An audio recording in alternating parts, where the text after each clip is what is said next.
마태복음 22장 23절에서 33절 다 같이 함께 읽겠습니다.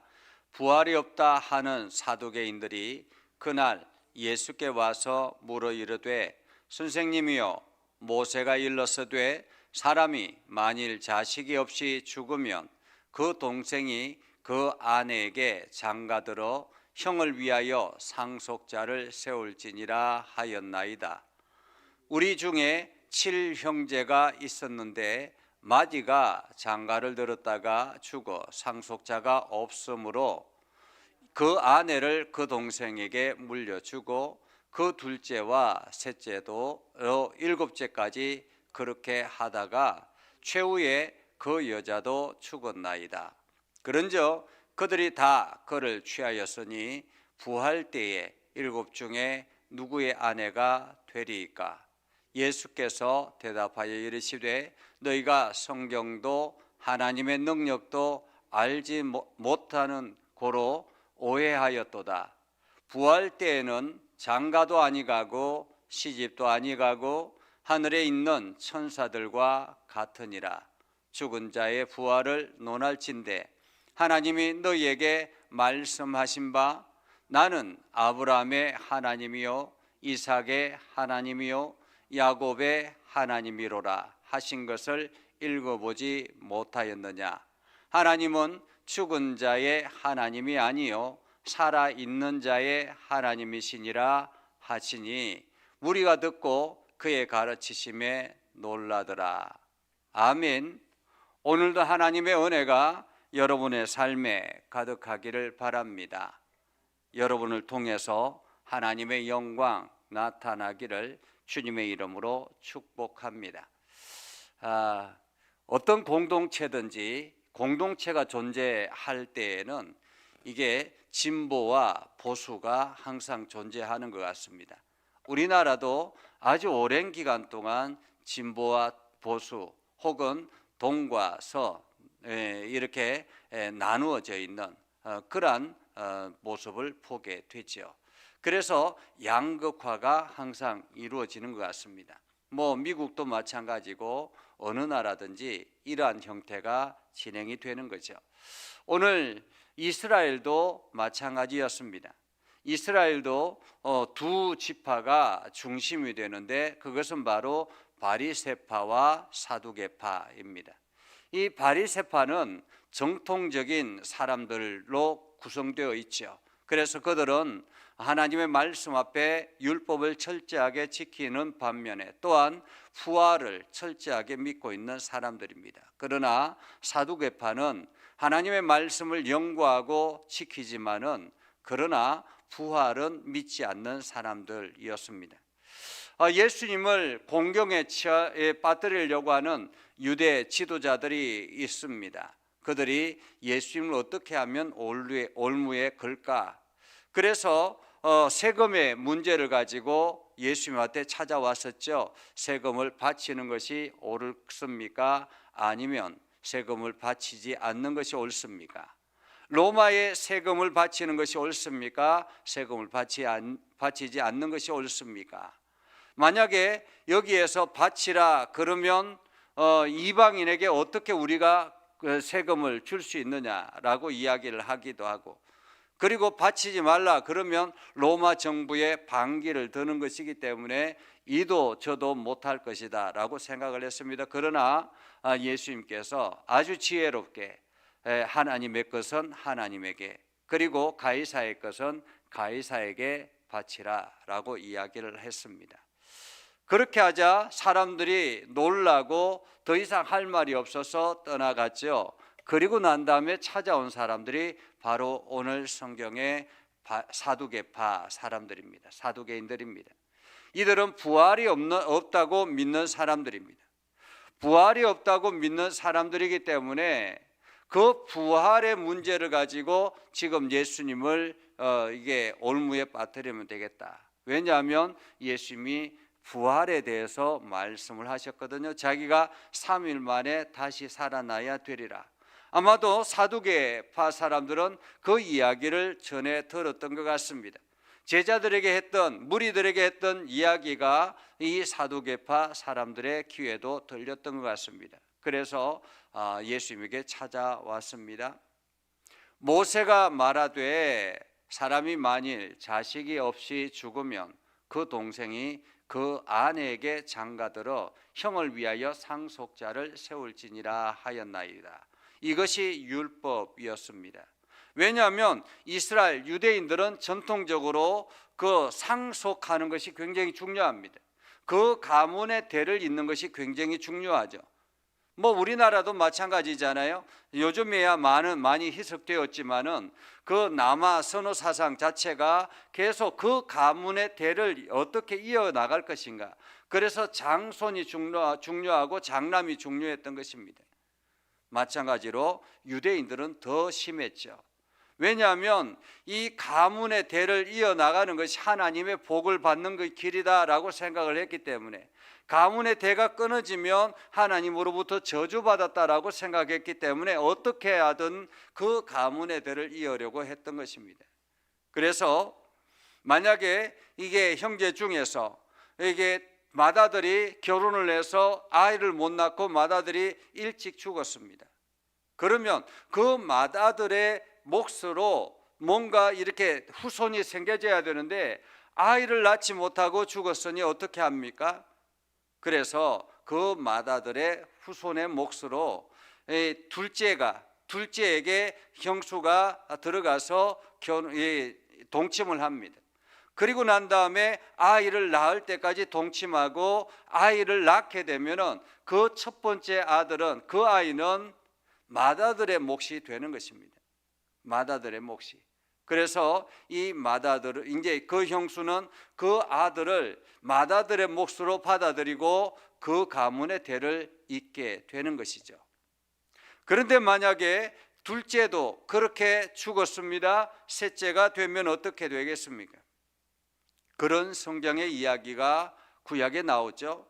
창세기에 보면 38장에 유다에 대한 이야기입니다. 자, 유다가 자식이 셋이 있었습니다. 엘과 오난이라는 자식이 있었습니다. 그래서 엘이 이제 결혼을 했습니다. 결혼을 하고 난 다음에, 다말과 결혼을 하고 난 다음에 이 엘이 먼저 죽었습니다. 자식이 없습니다. 그 다음에 이 오난과 다시 동침을 했는데 이 오난도 죽어버린 거예요. 자식 없이 죽어버리는 거예요. 어떻게 합니까? 이제 막내인 이 셀라가 남았는데, 이 막내가 남았는데 이 막내마저 죽으면 어떻게 됩니까? 그래서 유다가 막내에게 이 형수를 주기를 꺼려한 거죠. 그래서 조금만 기다려라, 조금만 기다려라, 조금만 기다려라. 계속 기다려도 이게 막내를 이렇게 주지 않으니까 형수가 나중에 이 다말이 어떻게 합니까? 자기가 기생인 척하고 그 아버지와 동침을 해서 아이를 낳게 되죠. 그 아이가 바로 베레스와 셀라입니다. 그러면서 유다의 가문이 이어지는 것을 보게 되지요. 이것처럼 이렇게 둘째도, 셋째도, 넷째도, 그래서 7명이 다 그렇게 가고 나면 마지막 때 여자가 죽고 나면 이들이 다 하나님 나라에 갔을 때 어떻게, 누구의 아내가 됩니까? 라고 그렇게 질문을 한 것입니다. 지극히 타당한 질문이지 않습니까? 우리가 보기에도 궁금하죠. 누구의 아내로 살아가야 되는가라는 것입니다. 누구의 아내도 살아가야 되는가? 그러자 예수님께서 말씀합니다. 예수께서 말씀하시되 너희가 성경도 하나님의 능력도 알지 못하는 거로 오해하였도다. 사람들은 하나님의 말씀을 자기가 보고 싶은 대로, 자기가 믿고 싶은 대로, 들려진 대로 그냥 믿고 보는 것입니다. 하나님의 뜻이 어떠한지, 하나님의 마음이 어떠한지, 하나님의 계획하심이 무엇인지 관심을 가지지 아니하고 자기가 옳다고 생각하는 대로 믿고 따르는 것입니다. 그래서 이 말씀이 그런가 아닌가를 고민하고 하나님 앞에 질문하지 않는 것입니다. 자기 생각대로 하나님의 말씀을 판단하고 결정하는 것이죠. 오늘 사두개인들이 바로 그러했던 것입니다. 하나님의 말씀을, 하나님의 능력도 알지 못하는 거로 오해하였도다 라고 말씀하시면서 부활 때에 여러분, 하나님의 나라에 결혼 제도가 있겠습니까? 여러분 생각이 어떻습니까? 하나님의 나라에 결혼 제도가 있겠습니까? 결혼 제도는 죽음이 있어야 결혼 제도가 필요한 것입니다. 다시 말하면 시간 안에 존재하는 사람들에게 결혼 제도가 필요한 거예요.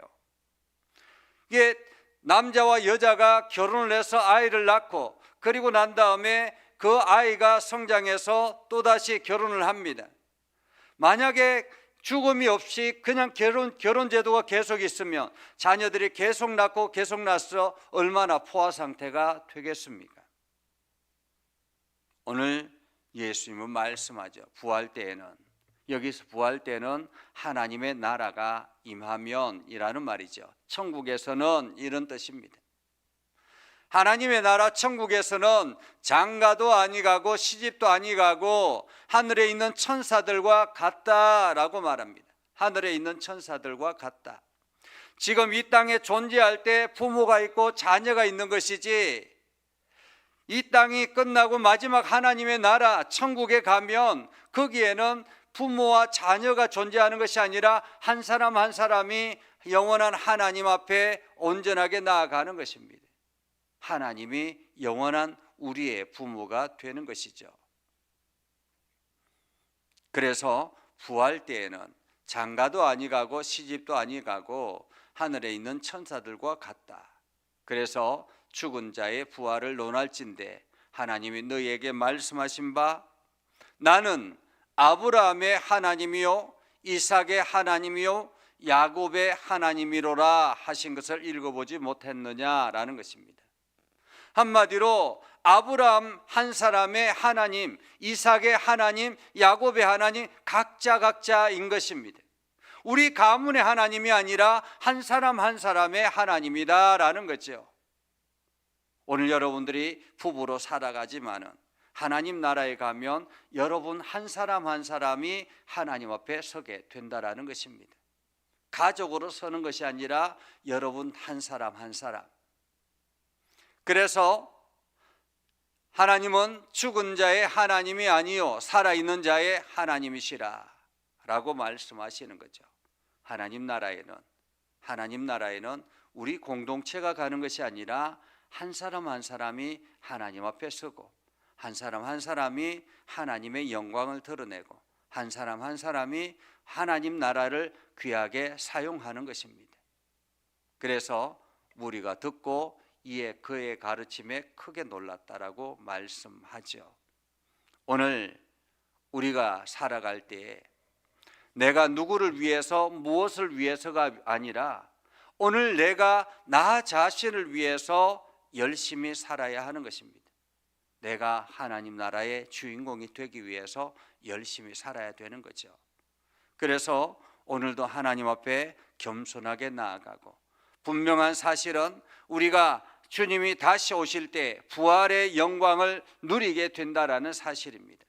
이 사실을 기억하면서 오늘도 힘써 달려가는 저와 여러분이 되어서 하나님의 이름이 온 땅에 드러나는 복된 하루가 되기를 주님의 이름으로 축복합니다. 기도하겠습니다. 거룩하신 아버지 하나님, 오늘도 하나님의 말씀을 저희에게 주셔서 우리가 부활의 소망을 가지고 이 땅에서의 삶을 살아가려고 합니다. 하나님, 저희들에게 지혜가 있게 해주시고 하나님의 선한 뜻을 깨닫게 하시고 또한 하나님의 말씀을 순종하며 살아가는 우리가 되게 하여 주시옵소서. 하나님의 능력을 의지하며 주님의 말씀을 깨달으며 오늘도 그 말씀에 순종하며 살아가는 우리가 되게 해주셔서 우리를 통해서 하나님의 뜻이, 우리를 통해서 하나님의 나라가, 우리를 통해서 하나님의 능력이 세상에 드러나게 하여 주시옵소서. 그래서 오늘도 예수 그리스도의 복음의 역사가 땅끝까지 전해지는 놀라운 은혜가 있게 하여 주시옵소서. 이 시간 믿음의 성도들이 하나님을 향하여 간구할 때마다 하나님 그 음성을 들어 주시옵소서. 그 간구를 들으셔서 응답하여 주시고 하나님의 놀라운 은혜를 경험하며 찬송하게 하옵소서. 예수님 이름으로 기도드리옵나이다. 아멘. 이제는 우리 구주 예수 그리스도의 은혜와 하나님 아버지 극진하신 사랑과 성령님의 감화 감동 역사 위로 교통하시며 은혜가 주님의 말씀 의지하며 나아가는 믿음의 백성들 위해 하는 모든 일들 위해 영원토록 함께 하옵시기를 간절히 축원하옵나이다. 아멘.